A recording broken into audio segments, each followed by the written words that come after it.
Welcome to the world of Kuzlis and Ģūģis. Let's have a look at the entire lineup of Ģūģavalsts money. The currency of Ģūģavalsts is mark, Ģūģavalsts mark. Much like in other countries, like it used to be in Germany, there were Deutsche Marks. So there's no exclusive creative name for Ģūģavalsts currency. It's Ģūģavalsts mark. There are no analog to like 1/100th of the currency, like we have for dollars we have cents, or for euros we also have cents. There was nothing like that for Ģūģavalsts marks. There were just the marks, and in total there are 6 different types of banknotes.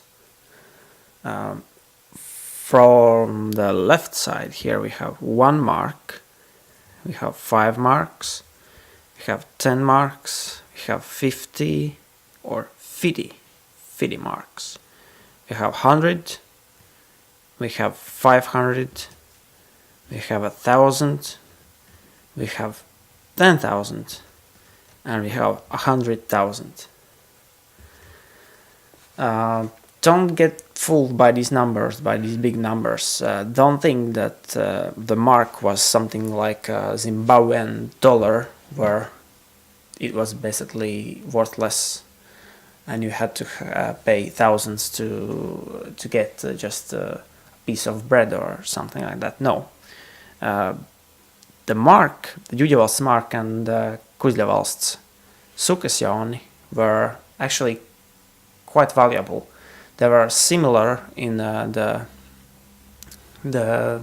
nominal value to the real life currency that we had at that time, which was Latvian lats. So to pay for the bus, you didn't have to pay 50 or 100 or 500. For a bus fare you would just pay 5 or 1, depending on how far you go, I guess.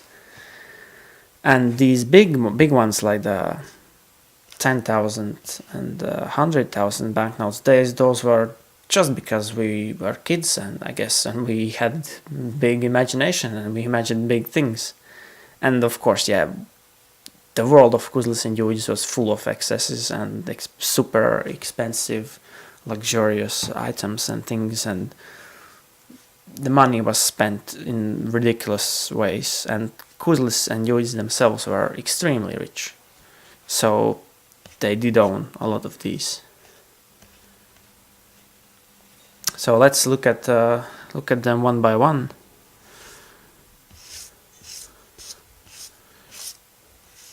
Starting with 1 mark.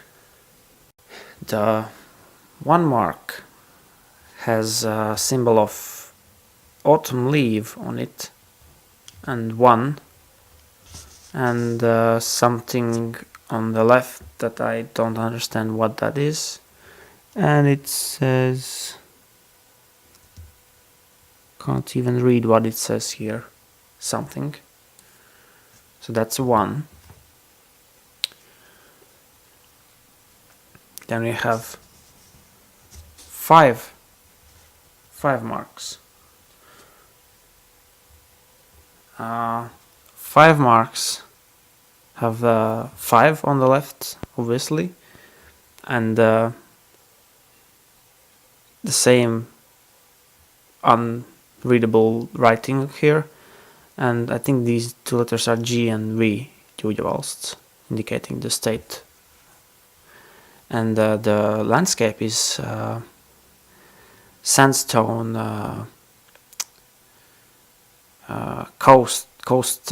coastline of a river banks, something similar that we had that we have where we lived, near the river Gauja. So it's a natural scene. That's 1, that's 5. On the 10, again, natural theme. We have green mountains and blue skies and white clouds. How great. And we have 10, and now we have symbol here. And completely unreadable, super small writing up down there. So that's a rural landscape. On 50, 50 is quite interesting. On 50 we have Ģūģis himself. And what's also really cool is that we have a year 2000, meaning that we printed these, I printed these and drawn these in year 2000, when I was, how old I was? I think I was 10. And in the background you have some sort of a luxurious big building, maybe the castle of Ģūģavalsts or something, I don't remember. On the right there is something that we also saw and took inspiration from real money. I think on Deutschmarks there were some mathematical formulas or something, or some graphs. So this is actually meant to be like a graph or something, indicating some financial wisdom and progress and knowledge and insight and whatnot. Just looks cool. GV, Ģūģavalsts, 50 on the left, and interesting swooped, angled line here. Notice on the 10 and 5 and 1, the separator line that separates the left side to the rest is like it's straight, and there it's angled, and the same angled theme continues when you go from 50 to 100. 100 I have shown in some other videos, and also in the first part about money. It has this very cute tiger family.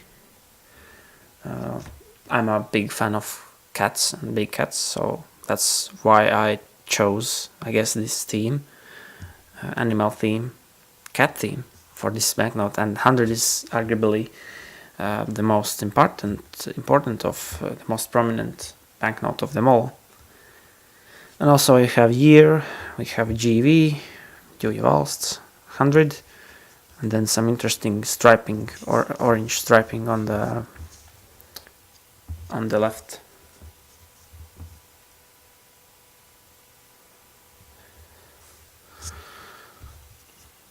So that's 100. The next step up is 500.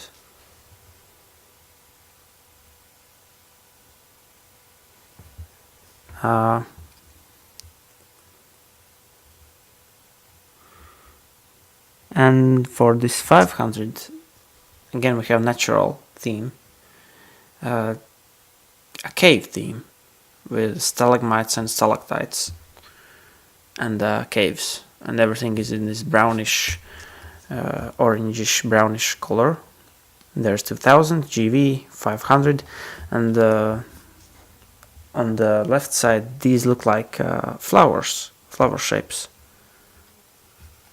Of course there are no flowers in caves, but I guess I just wanted to come up with some ornament to put there.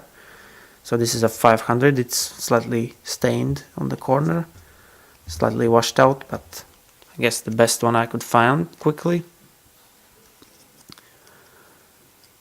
Now it's 1000.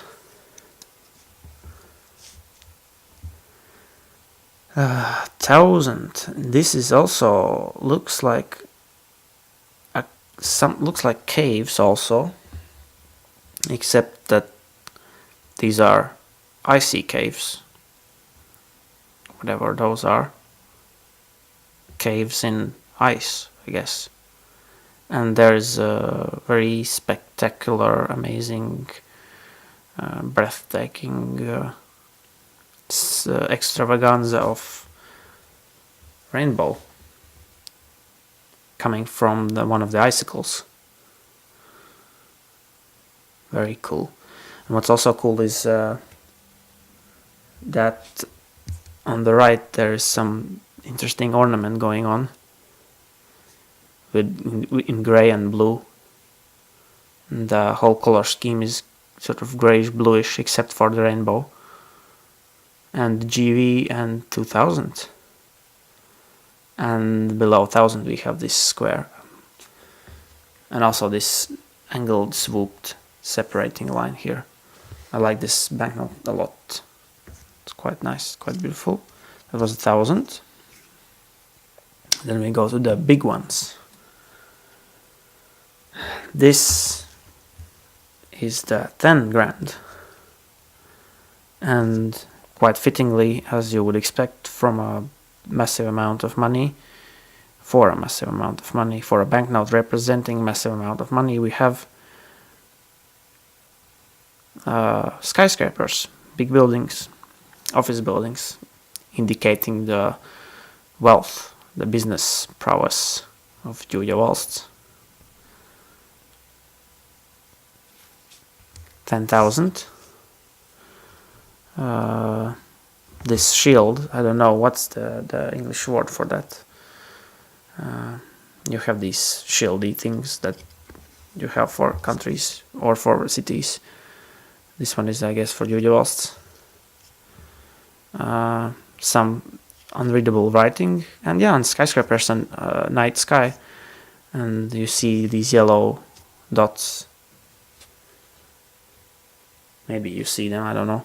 Yellow dots, which are windows, the light from windows on the skyscraper is supposed to be. And this banknote is slightly washed out, as is the 100 grand banknote, the biggest one, because at some point there was some sort of an accident where they got some water poured on them, so there are not a whole lot of them left in the normal condition. So the 100 grand, 100,000 marks, it has blue clouds. Oh god, did I just say that? Did I just say blue clouds? It has white clouds on blue sky and yellow ray of sun breaking through the clouds. How poetic, how beautiful.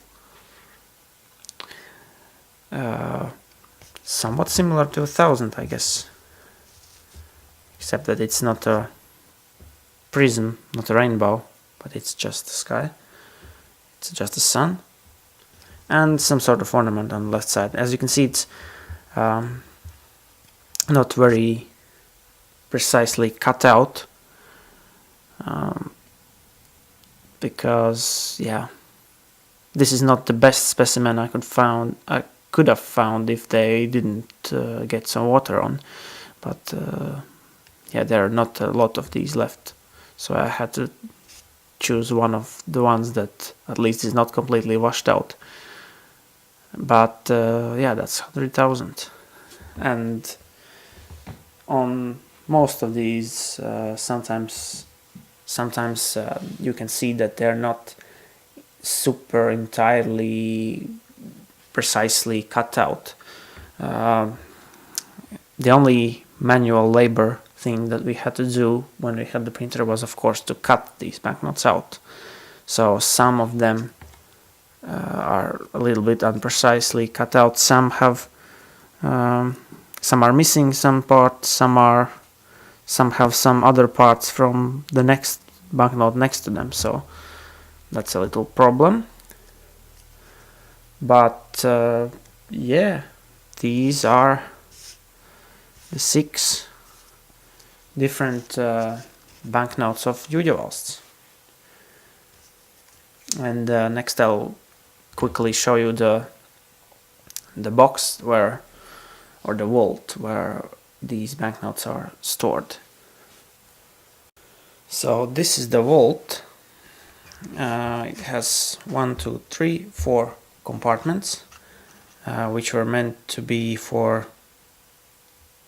6 different types of banknotes that I showed. And the theory was that the 100,000 and 10,000 banknotes, as well as 1,000, could be stored in one compartment, because there were not that much of those 10 and 100,000 banknotes, so there was no need for separate compartments. But the 1s and 5s and 10s and 50s and 100s had their compartments. Unfortunately, at some point, as it was, I guess, inevitable, this shelf fell